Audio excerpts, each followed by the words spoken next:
এয়া গোটা জিৰা, ধনিয়া গুটি, কালজিৰা, গুড়ামুড়ি আৰু অলপ আজৱাইন এয়া মায়ে ৰেডি কৰি লৈছে এখন প্লেটত আৰু শুকান জলকীয়া।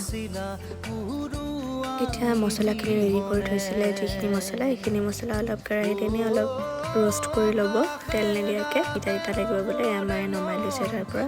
এইখিনি সিজাই থোৱা জলফাই য'ত মানে হালধি আৰু নিমখ সানি পেলাই ৰ'দত দিয়া হৈছিলে, আৰু এইখিনি মিক্সিত মই পিচি দিম। এয়া ধুনীয়াকৈ গুড়া হৈ গ'ল, বেছি গুড়াও কৰিব নালাগে, অলপ অলপ খালি। এতিয়া জলফাইখিনি অলপ সিজাইছিল যিহেতু মানে পানী থাকিব পাৰে কাৰণে মায়ে তেলত অলপ ভাজি লৈছে।